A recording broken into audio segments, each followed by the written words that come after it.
2 ಸಮುವೇಲನು 5ನೇ ಅಧ್ಯಾಯ 17ನೆಯ ವಾಕ್ಯ. ಇಸ್ರಾಯೇಲ್ಯರು ದಾವೀದನನ್ನು ಅಭಿಷೇಕಿಸಿ ತಮ್ಮ ಅರಸನನ್ನಾಗಿ ಮಾಡಿಕೊಂಡಿದ್ದಾರೆಂಬ ವರ್ತಮಾನವು ಫಿಲಿಷ್ಟಿಯರಿಗೆ ಮುಟ್ಟಿದಾಗ ಅವರು ಅವನನ್ನು ಹಿಡಿಯುವುದಕ್ಕೆ ಹೊರಟರು. ದಾವೀದನು ಇದನ್ನು ಕೇಳಿ ದುರ್ಗಕ್ಕೆ ಹೋದನು. ಈ ವಾಕ್ಯದಲ್ಲಿ ದಾವೀದನು ಅರಸನಾದಂಥ ಸಮಯದಲ್ಲಿ ನಡೆದಂಥ ಘಟನೆಗಳನ್ನು ವಿವರಿಸಲಾಗಿದೆ.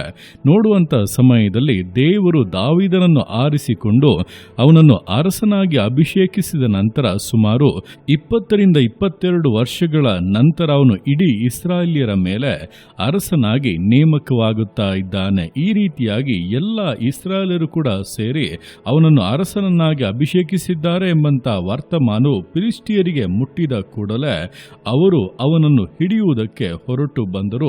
ಆ ಸಮಯದಲ್ಲಿ ದಾವೀದನಾದರೂ ದುರ್ಗಕ್ಕೆ ಹೋಗುತ್ತಾ ಇದ್ದಾನೆ.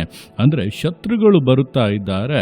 ಆದರೆ ದಾವೀದನು ದುರ್ಗಕ್ಕೆ ಹೋಗಿ ದೇವರ ಮುಂದೆ ಪ್ರಾರ್ಥಿಸುವವನಾಗಿ, ದೇವರೇ ನಾನು ಏನು ಮಾಡಲಿ, ಯಾವ ರೀತಿಯಾಗಿ ಯುದ್ಧ ಮಾಡಲಿ ಎಂಬುದಾಗಿ ಆಲೋಚನೆಯನ್ನ ಕೇಳುವಂತೆ ಕಾರ್ಯಗಳನ್ನು ಮಾಡುತ್ತಾ ಇದ್ದಾನೆ.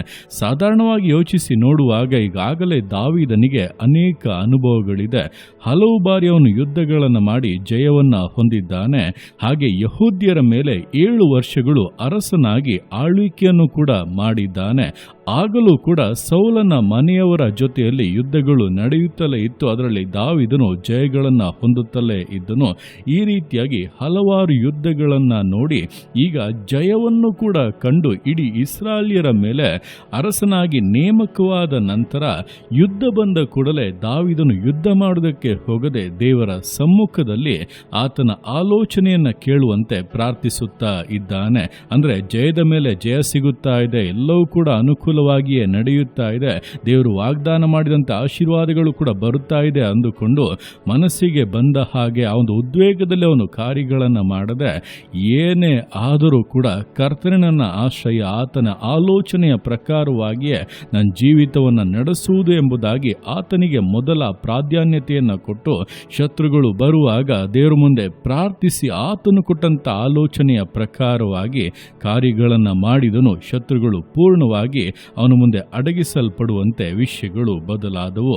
ಇದೇ ಪ್ರಕಾರವಾಗಿ ದಿವಸಗಳ ನಮ್ಮ ಜೀವಿತಗಳಲ್ಲಿ ಕೂಡ ನಾವು ದೇವರ ಮಾರ್ಗದಲ್ಲಿ ನಡೆಯುವಾಗ ಕೆಲವೊಂದು ಶೋಧನೆಗಳು ಬರುತ್ತದೆ. ಅದರಲ್ಲಿ ಒಂದು ಎಲ್ಲವೂ ಕೂಡ ಚೆನ್ನಾಗಿ ನಡೆಯುತ್ತಾ ಇದೆಯಲ್ಲ, ದೇವರು ವಾಗ್ದಾನ ಮಾಡಿದ್ದಾರಲ್ಲ, ದೇವರು ಸಂಗಡ ಇದ್ದಾರಲ್ಲ, ಮತ್ತೆ ನಾನೇ ಜಯ ಹೊಂದುವುದು ಎಂಬುದಾಗಿ ಅತಿ ಉತ್ಸಾಹದಿಂದ ಇಲ್ಲ ಒಣ ಹೆಮ್ಮೆಯಿಂದ ಕಾರ್ಯಗಳನ್ನು ಮಾಡುವಂಥದ್ದು ಅದು ಎಂದಿಗೂ ಕೂಡ ಒಳ್ಳೆಯದಲ್ಲ. ನಮಗೆ ಏನೇ ಒಳ್ಳೆಯದಾಗಿ ನಡೆಯುತ್ತಾ ಇದ್ದರೂ ಕೂಡ ಮೊದಲು ದೇವರ ಮುಂದೆ ಆತನ ಆಲೋಚನೆಗಳನ್ನು ಹೊಂದಿ ಪ್ರತಿಯೊಂದು ಕಾರ್ಯಗಳನ್ನು ಕೂಡ ನೆರವೇರಿಸುವಾಗಲೇ ನಾವು ದೇವರ ಚಿತ್ತಾನುಸಾರವಾಗಿ ಹೊಂದಿರುವಂಥ ಆಶೀರ್ವಾದಗಳನ್ನು ಕಾದುಕೊಂಡು ಹೊಂದಬೇಕಾಗಿರುವುದನ್ನು ಕೂಡ ಹೊಂದುವಂತೆ ಮುನ್ನಡೆಯುವುದಕ್ಕೆ ಸಾಧ್ಯವಾಗುವಂಥದ್ದು.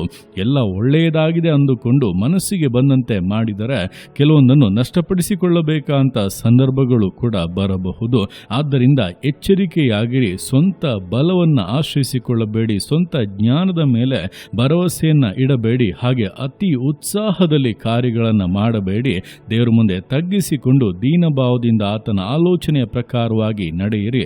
ಖಂಡಿತವಾಗಿ ದೇವರು ನಿಮಗಾಗಿ ಇಟ್ಟಿರುವಂಥ ಸಕಲ ಆಶೀರ್ವಾದಗಳನ್ನು, ವಾಗ್ದಾನದ ಪರಿಪೂರ್ಣತೆಯನ್ನು ಹೊಂದುತ್ತೀರಾ.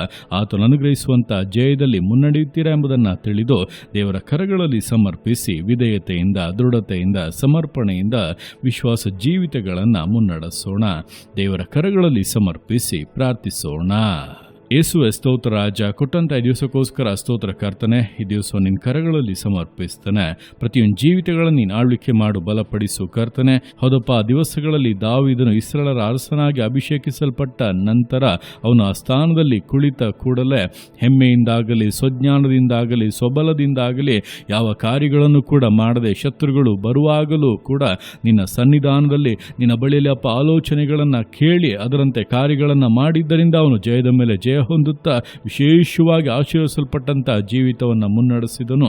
ಅದೇ ರೀತಿಯಾಗಿ ದಿವಸಗಳು ನಮ್ಮ ಜೀವಿತಗಳಲ್ಲಿ ಕೂಡ ಕರ್ತನೆ ಎಲ್ಲವೂ ಅನುಕೂಲವಾಗಿದೆ, ದೇವರು ಸಂಗಡ ಇದ್ದಾರೆ, ದೇವರ ವಾಗ್ದಾನಗಳು ಕೂಡ ನೆರವೇರುತ್ತಾ ಇದೆ ಅಂದುಕೊಂಡು ಅತಿ ಉತ್ಸಾಹದಲ್ಲಿ ಒಣ ಹೆಮ್ಮೆಯಿಂದ ಯಾವ ಕಾರ್ಯಗಳನ್ನು ಕೂಡ ಮಾಡದೆ ನಿನ್ನ ಮುಂದೆ ತಗ್ಗಿಸಿಕೊಂಡು ಏನೇ ಆದರೂ ಅಪ್ಪ ನೀವು ನಡೆಸಬೇಕು, ನಿಮ್ಮ ಆಲೋಚನೆಗಳೇ ನಮಗೆ ಬೇಕೆಂಬುದಾಗಿ ಕಾದಿದ್ದು ಹೊಂದಿ ಅದರ ಪ್ರಕಾರವಾಗಿ ಜೀವಿತ ನಡೆಸುವುದಕ್ಕೆ ಪ್ರತಿಯೊಬ್ಬರಿಗೂ ಸಹಾಯ ಮಾಡು.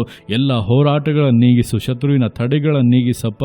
ನೀನು ಕರ್ತನೆ ಒಂದು ಬಿಡುಗಡೆಯ ಜಯವನ್ನು ನಿನ್ನ ಮಕ್ಕಳಿಗೆ ಅನುಗ್ರಹಿಸು. ಯೇಸುವಿನ ನಾಮದಲ್ಲಿ ಪರಿಪೂರ್ಣ ಆಶೀರ್ವಾದದಲ್ಲಿ ಮೇಲುಗಳಲ್ಲಿ ನೀನು ತೃಪ್ತಿಪಡಿಸಬೇಕೆಂದು ಪ್ರಾರ್ಥಿಸ್ತಾ ಇದ್ದಾನೆ. ನಿನ್ನ ಅರ್ಥಗೆ ಮಾಡುವಂಥ ನಿನ್ನ ಪ್ರೀತಿಗೋಸ್ಕರ ಕೃಪೆಗೋಸ್ಕರ ಅಪ್ಪ ನಿಮಗೆ ಸ್ತೋತ್ರಗಳು.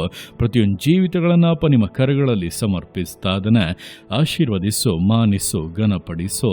ಎಲ್ಲ ನಿಮ್ಮ ಕರಗಳಲ್ಲಿ ಸಮರ್ಪಿಸಿ ಎಲ್ಲ ಸ್ತುತಿಯನ್ನು ಮಾನವನೊಬ್ಬನಿಗೆ ಸಲ್ಲಿಸಿ ಯೇಸುವಿನ ನಾಮದಲ್ಲಿ ಬೇಡುತ್ತೆ ನಮ್ಮ ತಂದೆಯೇ. ಆಮೇನ್, ಆಮೇನ್.